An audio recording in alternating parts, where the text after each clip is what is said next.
Okay. Hello students, how are you? कैसे हो? सब बढ़िया एकदम। मैं जानता हूँ तुम लोग मजेदार हो गए, बहुत दिन हो गए अपन ने कोई लेक्चर डाला नहीं था, तो we are back with the another exciting lecture. और इस लेक्चर में आज हम कवर करने वाले हैं light, reflection and refraction. Mainly ये पूरा लेक्चर जो होगा आपका 2 या 3 पार्ट में आ सकता है। हो सकता है 4 पार्ट में भी आए, क्योंकि अपन न्यूमेरिकल भी इसमें सॉल्व करेंगे। There are lots of numerical in this chapter will be asked in your examination. So कैसे हो आप लोग? मैं जानता हूँ बहुत बढ़िया होगे, मिस करा होगा मेरे को। तो हम लाए हैं आपके लिए वापस से एक नया चैप्टर जिसका नाम है लाइट, रिफ्लेक्शन एंड रिफ्लेक्शन। और ये चैप्टर है आपका क्लास 10th के बच्चों के लिए। अगर आप लोग क्लास 10th में और खत्म करना चाहते हो अपनी क्लास और अच्छे स्कोर करना चाहते हो, 90+ स्कोर करना चाहते हो, तो फटाफट जाओ इस चैनल को सब्सक्राइब कर लो, क्योंकि यहाँ पर आपको सभी तरह का कंटेंट मिल जाएगा। थोड़ा टाइम हो गया है, कुछ इमरजेंसी थी जिसके कारण मैं लेक्चर्स डाल नहीं पा रहा था। कोई बात नहीं, but we are back students, we are back and this time अपन फोड़ देंगे भाई। अपन क्रैक कर देंगे हर वो कंसेप्ट, हर वो न्यूमेरिकल जो एग्जाम में पूछा गया होगा। और अगर आप एमपी बोर्ड वालों के लिए तो मैंने सोच लिया कि अब अपन क्या करेंगे कि फुल सिलेबस कवर करेंगे। और अगर आप सीबीएसई में हो, सीबीएसई में, तो ये आपके लिए एक रिवीजन नोट्स होने वाले हैं। Revision notes revision notes for CBSE. और अगर आप हो सिर्फ एमपी बोर्ड में, तो ये आपके लिए फुल एंड फाइनल होने वाला है चैप्टर। ठीक है, तो चलो स्टार्ट करते हैं और आपको मजा आ जाएगा, इसकी गारंटी मैं देता हूँ आपको। तो लाइट होता क्या है, अपन पहला देखो। अब पहले मैं आपको बता दूं, ये जो चैप्टर है लाइट, ये 2 पार्ट में डिवाइड है। पहला है आपका रिफ्लेक्शन, ये वाला पार्ट, रिफ्लेक्शन वाला पार्ट। ठीक है, ये पहला पार्ट आपका इसमें है, पूरा रिफ्लेक्शन के ऊपर बेस्ड है, ये वाला। ठीक है। और दूसरा आपका पार्ट है रिफ्रैक्शन वाला, ये वाला। ठीक है, ये 2 पार्ट में ये क्या है, बेस्ड है। अपन को पढ़ना क्या है? अपन यहाँ कवर करेंगे रिफ्लेक्शन। ठीक है, अपन कवर करेंगे रिफ्रैक्शन। दोनों पार्ट्स को कवर करने के लिए अलग अलग अपन लेक्चर बनाएंगे। अलग दो दो पार्ट में सिर्फ अपन थ्योरी थ्योरी पढ़ेंगे, और 2 पार्ट में अपन पढ़ने वाले हैं मेनली आपके लिए सिर्फ न्यूमेरिकल्स। ठीक है, तो स्टार्ट करते हैं इस चैप्टर को। और सबसे पहले समझेंगे कि लाइट क्या होता है। ठीक है, लाइट क्या होता है। तो भाई, लाइट के बारे में आपने सुना होगा, लाइट हिंदी में बोले तो रोशनी। ठीक है बच्चों, आप लोगों ने सुना होगा लाइट का मतलब होता है रोशनी हिंदी में। आप घर जाते होगे, आप बटन दबाते होगे स्विच बोर्ड में, तो लाइट जल जाती है। वही लाइट, अपन उसी लाइट के बारे में पढ़ेंगे यहाँ पर। ठीक, तो कैसे पढ़ेंगे अब ये भी देख लो। लाइट होता क्या है, मस्त कलर चेंज कर देते हैं अपन पेन का और फिर पढ़ते हैं। मैं रखूंगा कलर ये, लाइट क्या होगा। तो लाइट के यहाँ पे 4 पॉइंट लिखे थे। First, light is a form of energy. Most important, light is a form of energy. Light एक एनर्जी का फॉर्म है जो मदद करता है, which help us to see the object, which help us to see the object, which help us to see the object, which help us to see the object. ये अपन को मदद करता है कि अपन कोई भी ऑब्जेक्ट देख पाए। लाइट क्या है? लाइट एक form of energy. Most important point है ये, most important. So light is a form of energy which help us to see the object.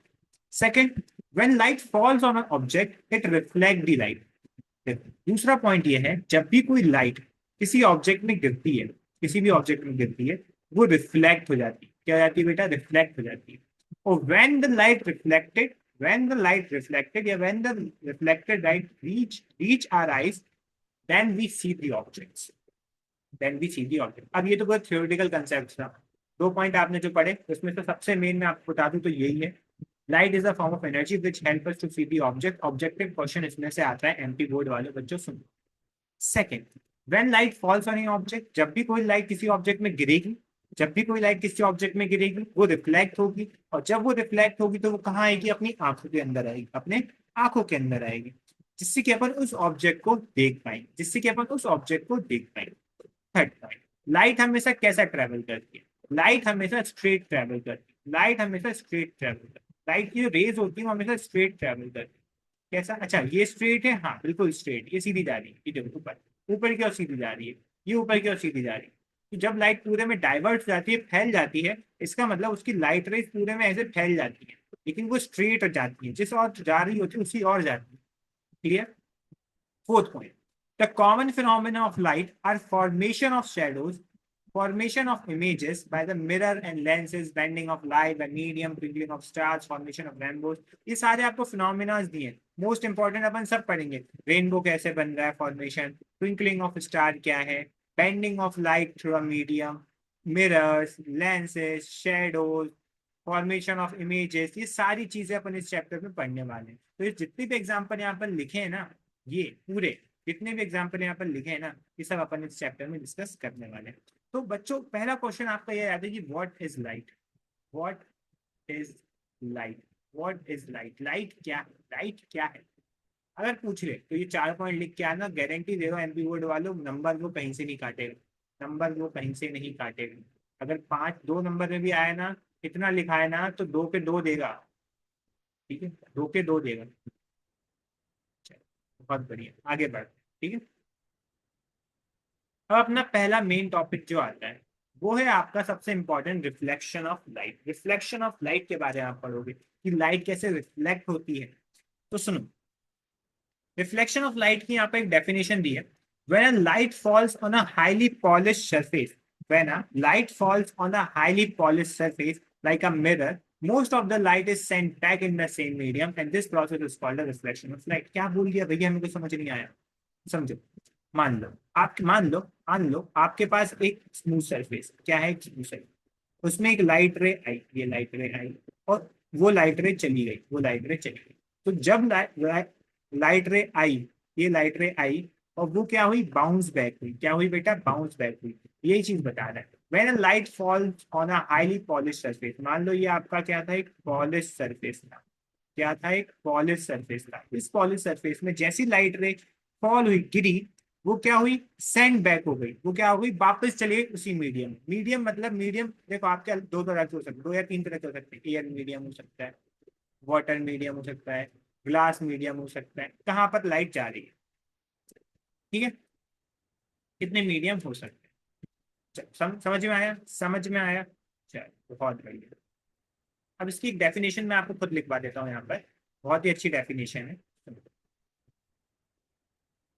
यहाँ कहाँ लिखवा दूँ, यहाँ लिखवा, बाउंसिंग बैक, सही से लिखवा देता हूँ, एक मिनट है।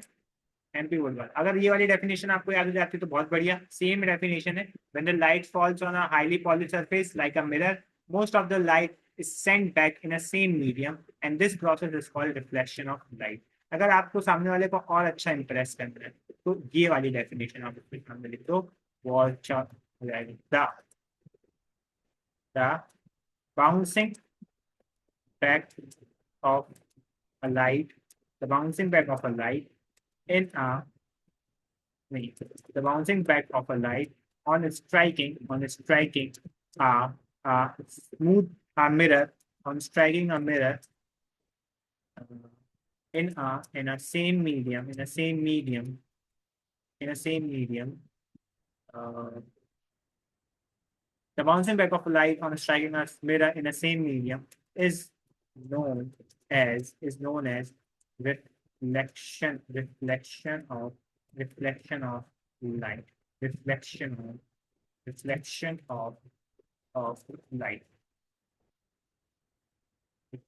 of light, reflection of light।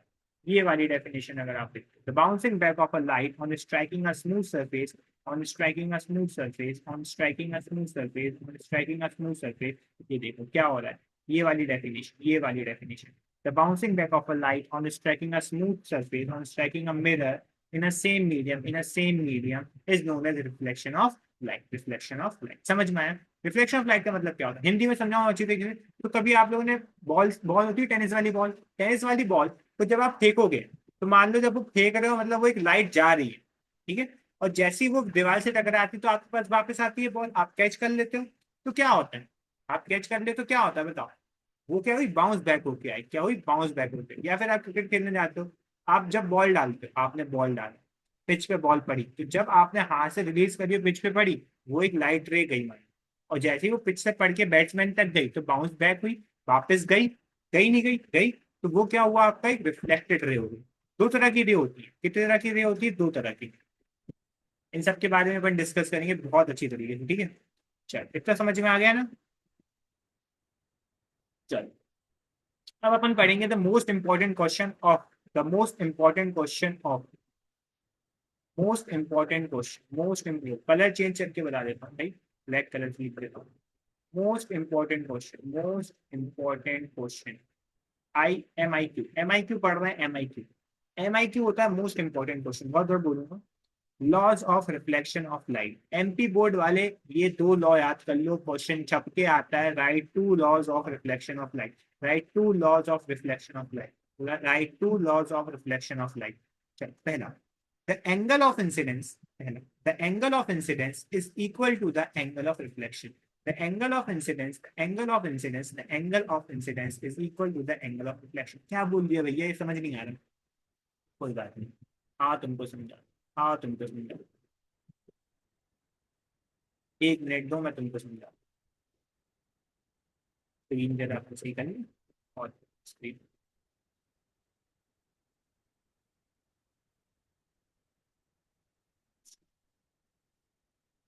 पहला लॉ क्या होता है, उससे पहले कुछ चीज मैंने बताया आपको कि एक आपके पास क्या था, स्मूथ सर्फेस, ये आपका स्मूथ सर्फेस, मान लो ये मिरर है, क्या है बेटा, मिरर, मिरर है मिरर, ठीक है। इसमें एक लाइट रे आई और ऐसे फॉल कर गिर गई, ये लाइट रे ऐसी आई और ऐसे चली गई, तो अपन इसके बीच में एक इमेजिनरी लाइन मानते हैं, क्या मानते हैं, इमेजिनरी लाइन।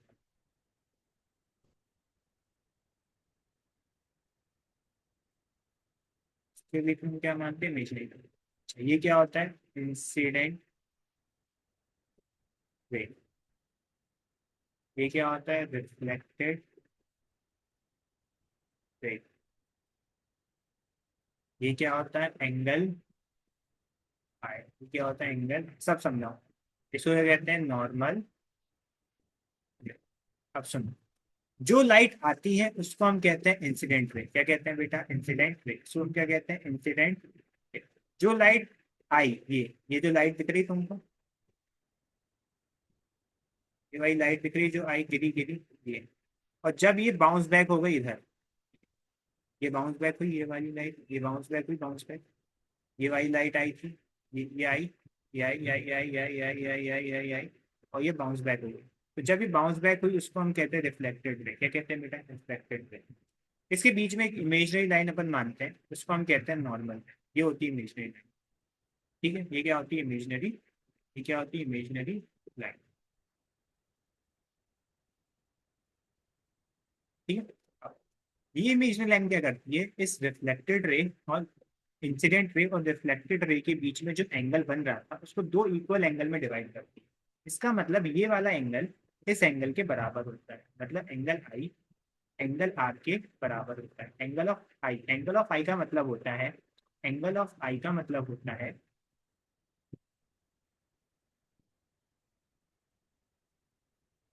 एक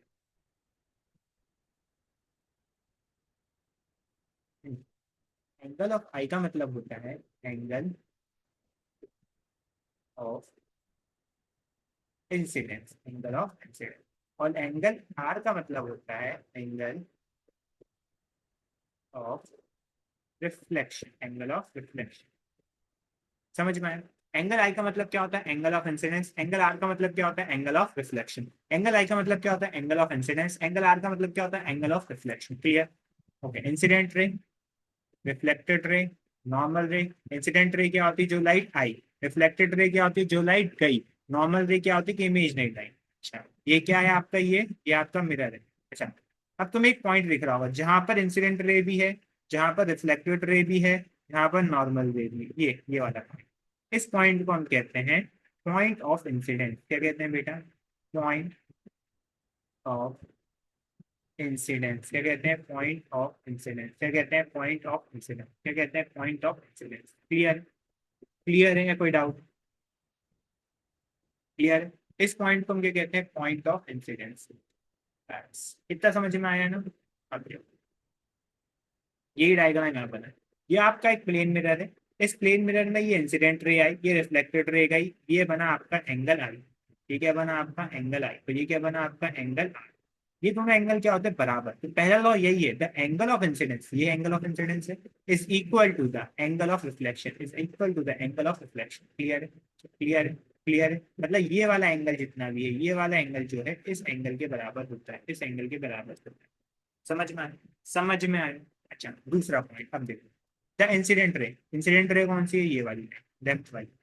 रिफ्लेक्टेड रे कौन सी है, राइट वाली। इंसिडेंट रे, रिफ्लेक्टेड रे, और बीच में क्या है, normal ray. To the mirror, to the mirror at the point of incidence, क्या है पॉइंट ऑफ इंसिडेंस, ये है point of incidence. All lies in the same plane, तीनों point, incident ray, normal ray, reflected ray, एक ही point में मिलते हैं। वो पॉइंट वहां पर एक प्लेन मिरर पे, ये लिखा है। द इंसिडेंट रे, the reflected ray, the normal to the mirror at the point of incidence, all lies in the same plane, all lies in the same plane, all lies in the same plane, all lies in the same plane, all lies in the same।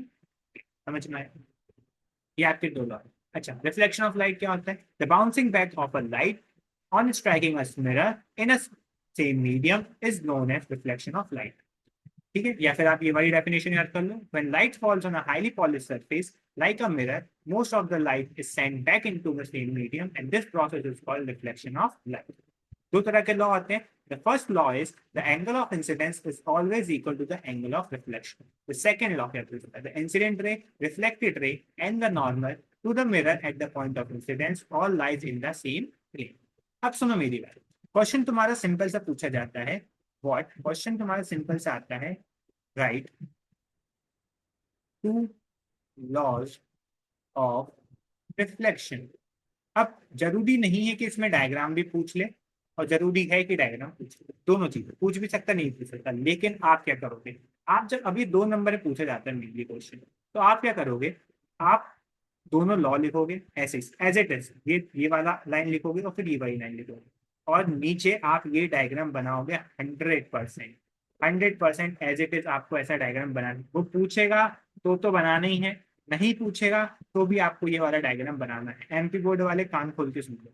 अगर आपसे पूछे कि write two laws of reflection, laws of reflection में आपको the angle of incidence is equal to the angle of reflection and the incident ray, reflected ray and the normal to the mirror at the point of incidence all lies in the same plane. आपको as it is करके ये diagram, आपको as it is ये दिख रहा है, ये as it is आपको ये वाला डायग्राम बनाना है 110%। अगर आपको बनाना है। क्लियर, क्लियर, क्लियर, कोई डाउट तो नहीं है? पक्का? बस ये चीज मैं आपको बता रहा हूँ, आपको ऐसा 110% बनाना है। ठीक है, ठीक है, चलो बहुत बढ़िया। अब अपन आगे बढ़ते हैं, अगर आपको क्लियर होगा, नहीं होगा तो भाई पीछे जाओ, बैक वापस से देखो। और अगर आपको वीडियो पसंद आ रही, थोड़ा समझ में आ रहा है, तो सब्सक्राइब करो, क्योंकि है ना, उससे मोटिवेशन मेरे को ही मिलता है। सब्सक्राइब करो, वीडियो को लाइक करो, जो भी डाउट हो कमेंट सेक्शन कर दो। इसकी लिंक जो है गूगल वाली, जहाँ पे ये डला हुआ है पीडीएफ पूरा, उसकी लिंक में उठा के डिस्क्रिप्शन में डाल दूंगा, तो वहां से आप लाइक शेयर से देख सकते हैं। ठीक है, चलो। अब अपन आज इतना और देखने वाले हैं कि इमेज फॉर्म बाय प्लेन। ये चैप्टर बहुत बड़ा है, हो सकता है इसके 4 से भी ज्यादा पार्ट बन जाए अगर न्यूमेरिकल सॉल्व करें तब। ठीक है, लेकिन अपन डिटेल में पढ़ेंगे, ठीक है, इसलिए क्योंकि अपने बोर्ड के exam. So image form by plane mirror, plane mirror आप जानते हो, आपके घरों में जो कांच लगा रहता है वही एक प्लेन मिरर होता है, वही एक प्लेन मिरर होता है। ठीक है, अब वो कैसे इमेज बनाता है, वो एक इरेक्ट इमेज बनाता है। इरेक्ट मतलब होता है सीधी। क्या बेटा, सीधी, सीधी हिंदी में कैसे लिखते हैं मुझे नहीं पता, सीधी। हम तो इंग्लिश इंग्लिश वाले बच्चे हैं। तो प्लेन मिरर एक कैसी इमेज बनाता है, सीधी। पूछ लेता है इसमें क्वेश्चन आता है, write the properties of plane mirror. तो आप क्या लिखोगे, the image is direct. Image कैसी होती है, सीधी। कोई सीधा मत लिखाना या फिर ऐसा हिंदी में, ठीक है? अच्छा, the image is same size as the object. जितना ऑब्जेक्ट बड़ा होगा उतनी ही इमेज, जितनी आप कांच लगा रहता है, आप अपनी कांच में शक्ल देखोगे, तो जितनी आपकी हाइट है उतनी ही हाइट आपकी इमेज की भी बनेगी। जितनी दूर आप कांच से खड़े होगे उतना ही दूर आपका इमेज भी कांच से दूर होगी। The image is at the same distance from the mirror as the object is in front of it. अच्छा, इमेज बनती कैसी? एक वर्चुअल बनती। कैसी बनती है? वर्चुअल। वर्चुअल मतलब क्या इमेज कांच के ऊपर बनी? नहीं, कांच के पीछे बनी है। वर्चुअल मतलब होता है जो कि कांच पे ना बने, कांच पे ना बने, कांच के पीछे बने, बिहाइंड द मिरर। अच्छा, इमेज कैसी होती है? Lateral inverted. लेटरल इन्वर्टेड क्या होता है? मोस्ट इंपॉर्टेंट टॉपिक है लेटरल इन्वर्टेड, मैं आपको समझा दूं। लेटरल इन्वर्टेड का मतलब होता है अगर तुम कांच के सामने खड़े हो, आप कांच के सामने खड़े हो, तो जब आप कांच के सामने खड़े हो, अगर आप अपना राइट हैंड उठाओगे तो जो आपकी इमेज है उसका वो लेफ्ट हैंड होगा, उसका वो लेफ्ट हैंड। अगर आप अपना राइट हैंड उठा रहे हो तो जो इमेज आपकी मिरर में बनी है वो लेफ्ट हैंड उठा रही होगी। अगर आप अपना लेफ्ट हैंड उठाओगे तो सामने वाला जो आपकी इमेज है वो अपना राइट हैंड उठाएगा। आप देखना, आप मिरर के सामने जाओ, खड़े हो, और अपना राइट हैंड उठाओ। राइट आप अपना उठाओगे, जो इमेज आपकी बनी ना वो उसका लेफ्ट होगा। आप अपना राइट लेफ्ट उठाओ, जो इमेज जो बनी ना उसका वो राइट होगा, पक्का 110%। ठीक है, इसी चीज को हम कहते हैं लेटरल इन्वर्टेड। लेटरल इन्वर्टेड का मतलब होता है when right appears to left. Right कैसा दिखे? लेफ्ट दिखे, और left appears to right, left कैसा दिखे? राइट दिखे। क्लियर है? क्लियर है नहीं है बताओ? क्लियर है ना? बस। अब कल अपन क्या पढ़ेंगे? स्फेरिकल मिरर के बारे में पढ़ेंगे। Spherical mirror most important topic है। ठीक है, अभी तक आपको इतना समझ में आया। इसमें आपके दो मोस्ट इंपॉर्टेंट क्वेश्चन क्या होगा? दो क्या, तीन हो गए। What is reflection? Write two laws of reflection and write the properties of a plane mirror. इतना आपको याद करना है। याद हो जाए तो कमेंट सेक्शन में यस लिख देना, और लिख देना ग्रेट। ग्रेट लिख देना, GR@। जो भी लिखते हो आप लोग, मुझे व्हाट्सएप लैंग्वेज इतनी नहीं आती, तो आप लिख लेना। ठीक है, तो मिलते हैं अगली वीडियो में। अगर वीडियो पसंद आई है तो भाई फटाफट जाओ, लाइक कर दो, सब्सक्राइब कर दो, कमेंट कर दो, और अपने उस दोस्त को भेज दो जो क्लास 10 की प्रिपरेशन कर रहे हैं। क्योंकि अगर आप कुछ अच्छा करोगे तो आपके साथ भी अच्छा होगा। ठीक है, तो अपन मिलते हैं भाई अगली वीडियो में। तब तक good bye, take care and Tata.